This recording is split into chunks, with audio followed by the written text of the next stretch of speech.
Hello everyone, Assalamu alaikum. Welcome to my class. This is Joel. Dear SSC and ACC students, today I will discuss an important topic for you. Especially today I will discuss problem related or cause and effect paragraph. প্রিয় শিক্ষার্থী, তোমরা problem related or cause and effect paragraph রাইটিংয়ে যেন খুবই ভালো একটা নম্বর পাও, এই জন্যই আমি তোমাদেরকে একটি ফরম্যাট দেখাবো যেটি ব্যবহার করে তোমরা খুব সহজেই এই problem related or cause and effect paragraph পরীক্ষার হলে লিখে আসতে পারবে কোনো রকম টেনশন ছাড়াই। সো একটু লক্ষ্য করে দেখো প্রিয় শিক্ষার্থী, তোমাদের প্রবলেম রিলেটেড প্যারাগ্রাফের মধ্যে যে সকল প্যারাগ্রাফগুলো খুবই গুরুত্বপূর্ণ: food adulteration, environment pollution, climate change, drug addiction, load shedding, traffic jam, diaspora, conflict, racism, global warming, gender discrimination, dengue fever, novel coronavirus or COVID-19, dowry system in Bangladesh, road accident in Bangladesh, water pollution, air pollution, and deforestation. প্রিয় শিক্ষার্থী, তোমরা এছাড়াও অনেক problem related or cause and effected প্যারাগ্রাফগুলো আমার এই একটি format ব্যবহার করেই পরীক্ষার হলে লিখে আসতে পারবে। সো শুরু করা যাক। একটু লক্ষ্য করো, আমরা এই প্রবলেম রিলেটেড প্যারাগ্রাফের প্রথম লাইনটা কীভাবে স্টার্ট করব একটু লক্ষ্য করো। There are many problems like political, social, economic etc in our country.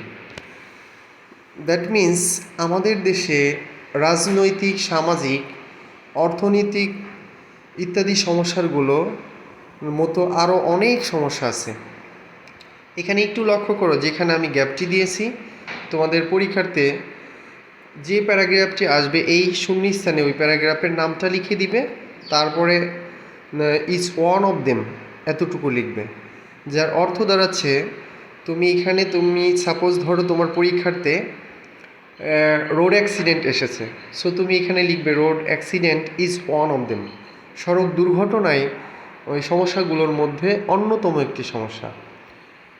It is one of the major problems in modern time. এটা আধুনিক সময়ের একটা অন্যতম প্রধান সমস্যা। Now it has become a great problem in our daily or social life. বর্তমানে এইটা আমাদের দৈনন্দিন জীবনে অথবা সামাজিক জীবনের একটা বৃহৎ সমস্যা হয়ে দাঁড়িয়েছে। It is a curse in our life. এটা আমাদের জীবনে একটা অভিশাপ। There are many reasons of this problem. এই সমস্যাটার জন্য অনেকগুলো কারণ রয়েছে। প্রথম কারণটার মধ্যে রয়েছে, প্রিয় শিক্ষার্থী লক্ষ্য করো, unconsciousness or careless of the people and lack of moral lesson এবং them are mainly responsible for this problem. তোমরা একটু লক্ষ্য করে দেখো, মানুষের মধ্যে অথবা লোকজনের মধ্যে অসতর্কতা এবং তাদের মধ্যে নৈতিক শিক্ষার অভাবই এই সমস্যাটার জন্য প্রধানত দায়ী। This problem is encouraging day by day rapidly. এই সমস্যাটা দিন দিন দ্রুত গতিতে বৃদ্ধি পাচ্ছে। Which is affecting our normal life, যেটা আমাদের স্বাভাবিক জীবনটাকে প্রভাবিত করতেছে। বিসাইডস, এছাড়াও it causes many other problems in our country or in the world. এটা আমাদের দেশের মধ্যে অথবা পুরো পৃথিবীর মধ্যে নানা ধরনের সমস্যাটা সৃষ্টি করে। But this is not out of solution. কিন্তু এটা সমাধানের বাহিরে নয়। প্রিয় শিক্ষার্থী, কোনো সমস্যা ঘটলেই যে সেটা সমাধান করা যাবে না এমনটি নয়। সো আমরা এই জন্যই লিখতে পারি but this is not out of solution, কিন্তু এটা সমাধানের বাহিরে নয়। So we should find out the solutions of it. সুতরাং আমাদের এই সমস্যাটা সমাধানের জন্য বিশেষ করে সমাধানগুলো খোঁজা উচিত। Along the government is not able to solve this problem fully. সরকারের একার পক্ষে এই সমস্যাটা পুরোপুরিভাবে সমাধান করা সম্ভব নয়। Everybody of us should come forward to solving this problem with the government.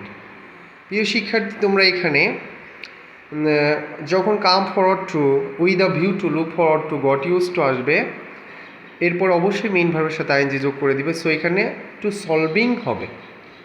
So everybody should or everybody of us, আমাদের প্রত্যেকের, should come forward to solving this problem with the government, সরকারের সাথে সমস্যাটা সমাধানের জন্য এগিয়ে আসা উচিত। For a developing country like Bangladesh, বাংলাদেশের মতো একটা উন্নয়নশীল দেশ জন্য it is really a great obstruction, এটা একটা বড় ধরনের বাধা। If we can't solve this problem it will hinder our national development, যদি আমরা এই সমস্যাটা সমাধান করতে না পারি, এটা আমাদের জাতীয় উন্নয়নকে বাধা দিবে। মোরওভার, এছাড়াও this problem will paralyse our national life, এই সমস্যাটা আমাদের জাতীয় জীবনটাকে পঙ্গু করে দিবে। If we want to build up a developed country, যদি আমরা একটা উন্নয়নশীল দেশ গড়তে চাই, the people of all works of life should come forward to solving this problem, সর্বক্ষেত্রের লোকজনের এই সমস্যাটা সমাধানের জন্য এগিয়ে আসা উচিত। Proper step should be taken to prevent this problem as early as possible, সঠিক পদক্ষেপগুলো যত তাড়াতাড়ি সম্ভব এই সমস্যাটা প্রতিরোধের জন্য নেওয়া উচিত। অন দি আদার হ্যান্ড, অন্যদিকে people must be aware of it, এই সমস্যাটা সম্পর্কে অধিক সচেতন হওয়া উচিত বা হতে হবে। আদারওয়াইজ, অন্যথায় we will fall backward as a nation, একটা জাতি হিসেবে আমরা পিছিয়ে পড়ব। সো প্রিয় শিক্ষার্থী, তোমরা হয়তো বা প্রত্যেকেই বুঝতে পেরেছ কত সহজ ভাষা দিয়ে এই প্যারাগ্রাফটি লেখা হয়েছে, এবং তুমি কয়েকটি বার একটু পড়লেই তোমার এই ওয়ার্ডগুলা প্লাস লাইনগুলো খুব দ্রুতই মেমোরাইজ হয়ে যাবে, এবং তুমি কোনো রকম টেনশন ছাড়াই এক্সাম হলে একটি problem related or cause and effect paragraph লিখে আসতে পারবে। আই হোপ তোমরা প্রত্যেকেই বুঝতে পেরেছো। So thank you so much এত সময় আমার সাথে থাকার জন্য। আর তোমরা পরবর্তীতে কোন ক্লাস চাচ্ছ অবশ্যই আমাকে কমেন্টের মাধ্যমে জানাবে। আর আরও ভালো কিছু পাওয়ার জন্য, অর্থাৎ গুরুত্বপূর্ণ ক্লাস পাওয়ার জন্য তোমরা আমার চ্যানেলটাকে সাবস্ক্রাইব করে রাখবে। So thank you so much. আল্লাহ হাফেজ।